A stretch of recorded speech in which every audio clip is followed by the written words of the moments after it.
In this video, we will introduce the book of Ecclesiastes, a book that deals with questions of skepticism and faith. First of all, the authorship debate. Who wrote Ecclesiastes? The traditional view is that Solomon wrote the book. The critical view is that Kohelet writes as if he were Solomon, and the real author of the book is Kohelet. An alternative view is that the narrator quotes Kohelet, and Kohelet may or may not be Solomon. First of all, the traditional view. The speaker calls himself the son of David, king over Jerusalem, chapter 1 and verse 1. Also, look at verse 12. Thus, he appears to be a king. Solomon, of course, was known for his wisdom. See the book of Proverbs. And the statement that he was wiser than all before me in Jerusalem could really only apply to Solomon. What king could claim to be wiser than Solomon? The critical view says the author is a man named Kohelet, who takes on the persona of Solomon as a literary guise. The author actually calls himself Kohelet, where it says the words of the preacher, the son of David, king in Jerusalem. That word translated preacher is the Hebrew word Kohelet. Now, Kohelet, though it's rendered by some versions as the preacher or the teacher or the like, is a participle in Hebrew meaning literally she who assembles. And that's left interpreters scratching their heads. Why does he give himself this strange title, especially with the feminine form? And why does he not refer to his real name, Solomon, if Solomon is, in fact, the author? And the argument of the critical view is that this is his way of giving you a hint that he's really not the author. I'm not really Solomon, but I'm writing as if I were Solomon. I'm saying what Solomon would have said if Solomon had chosen to do so. By the way, the feminine form might somehow relate to Lady Wisdom.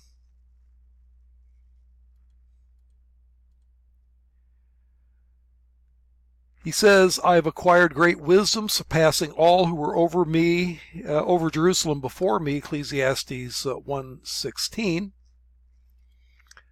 The expression that he was wiser than all who ruled before him in Jerusalem is a bit odd for Solomon. It says, who ruled before him in Jerusalem? The only other Israelite king before him in Jerusalem was David. And it would be a little strange for Solomon to say, well, I was smarter than my dad.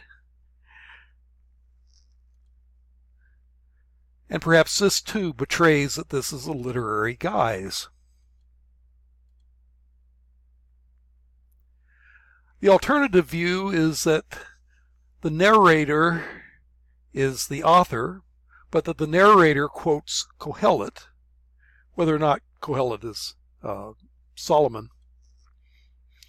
Kohelet seems to be distinguishable from the narrator, and so Kohelet, Solomon, is not the sole author of the book. This, by the way, I got from Trimper Longman III. Note where the third-person narration pops up, chapter 7, verse 27. Behold, I have discovered this, says the preacher, adding one thing to another to find an explanation. Well, that little comment says the preacher is a narrator comment. Likewise, in the end of the book, in addition to being a wise man, the preacher also taught the people knowledge. He pondered and searched out and arranged many proverbs. The preacher sought to find delightful words and to write words of truth correctly. Well, this is someone talking about Kohelet rather than Kohelet himself.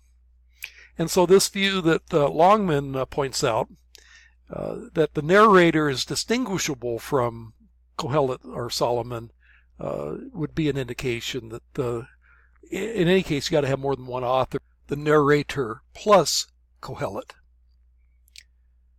Chapter 8 speaks of the Davidic office as if the writer is an outsider. Obey the king's command, I say, because you took an oath before God.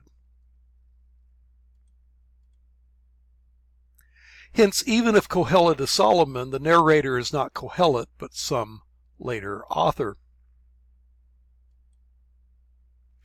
Let's say a few words about the message of Ecclesiastes. Ecclesiastes deals with the problem of skepticism and faith, looks at life under the sun, that is, life apart from God. And it concludes that if God is left out, then life is meaningless, absurd, empty. The narrator, though, concludes in chapter 12 that one must fear God and keep his commandments. And this seems in contrast with the perspective of much of the book. But I would submit to you that the book must be read in the light of its conclusion. And so if you read the book and don't get the message that the conclusion is to fear God and keep his commandments, then you must have misread the book. Here's an outline of the book. It's hard to outline it, but one way of doing it, life under the sun, is Vanity of Vanities, chapters 1 through 6. And then chapters 7 through 12 has the cheery outline title of Death is Better Than Life. First of all, life under the sun. Apart from God, all is meaningless, Vanity of Vanities. Chapters 1 through 6, particularly chapter 1, sees life as an endless, purposeless cycle. Meaningless, meaningless, says the teacher, or traditionally Vanity of Vanities. Utterly meaningless, everything is meaningless. What does man gain from all his labor which he toils under the sun? Generations come, generations go, but the earth remains forever. The sun rises, the sun sets, and hurries back to where it rises. The wind blows south and then turns to the north. Round and round it goes, returning on its course. All streams flow to the sea, yet the sea is never full. To the place the streams come from, they will return again. Everything is just kind of a meaningless cycle. Human wisdom provides no satisfaction either. I devoted myself to study and to explore wisdom, all that is done under this to explore by wisdom all that is done under the sun. What a heavy burden God has laid on men. I've seen all the things that are done under the sun, and all of them are meaningless, a chasing after the wind. What is twisted cannot be straightened. What is lacking cannot be counted.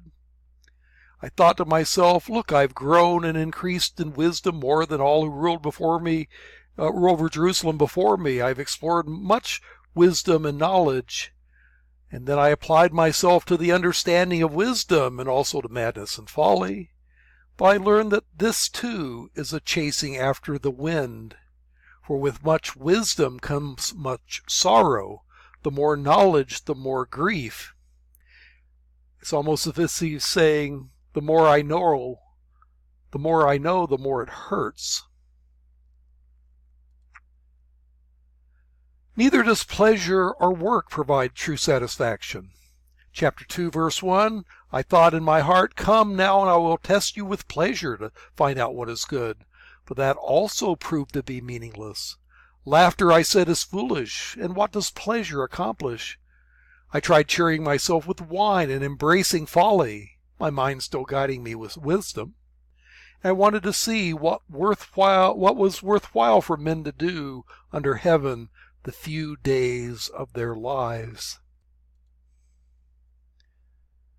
But neither pleasure nor work provide true satisfaction. I undertook great projects. I built houses for myself, made gardens, parks, planted all kinds of fruit trees, made reservoirs, groves of flourishing trees. I bought male and female slaves and had other slaves who were born in my house. I also owned more herds and flocks than anyone in Jerusalem before me. I amassed silver and gold for myself and the treasures of kings and provinces. I acquired men and women singers and a harem as well, the delights of the heart of man. I became greater by far than anyone in Jerusalem before me, and in all this my wisdom stayed with me. I denied myself nothing my eyes desired. I refused my heart no pleasure. My heart took delight in all my work, and this was the reward for all my labor.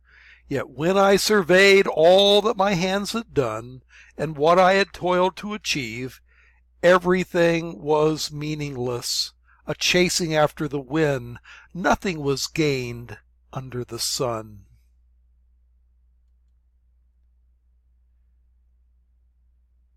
Again in chapter 3, he goes back to the theme of oppressive cycles of time. There's a time for everything and a season for every activity under heaven.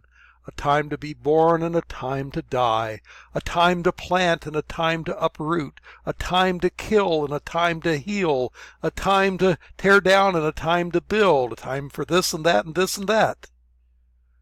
But his conclusion is, what does the worker gain from his toil? I've seen the burden that God has laid on men. He finds these cycles of times when you have to do this or you have to do that to be oppressive. As for human beings, men seem to be beastly.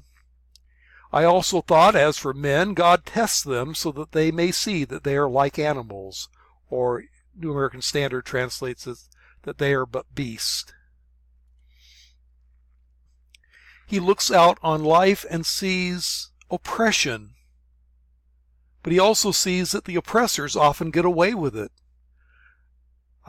I looked and saw all the oppression that was taking place under the sun. I saw the tears of the oppressed, and they have no comforter. Power was on the side of the oppressors, and they have no comforter. And I declared that the dead who had already died are happier than the living who are still alive.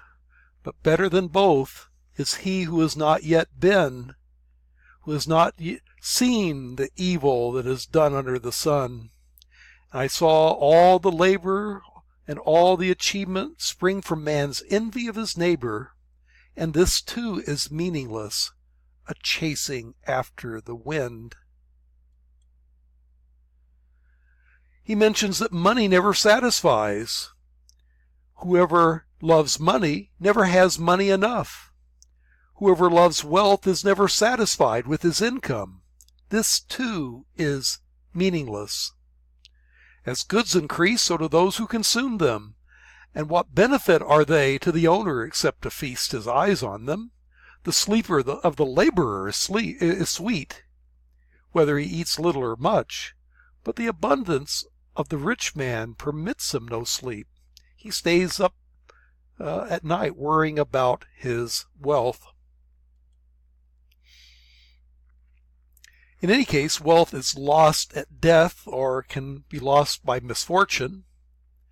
I've seen a grievous evil under the sun, wealth hoarded to the harm of its owner, or wealth lost through some misfortune, so that when he has a son, there's nothing left for him. Naked a man comes from his mother's womb, and as he comes, so he departs. He takes nothing from his labor that he can carry in his hand. This too is a grievous evil. As man comes, so he departs. And what does he gain, since he toils for the wind? And another case, God gives man wealth, possessions, and honor, so that he lacks nothing his heart's desires, but God does not enable him to enjoy it, and a stranger enjoys them instead. This too is meaningless and a grievous evil. So you acquire a lot, but you die young and you don't enjoy it. We'll continue this on the next video.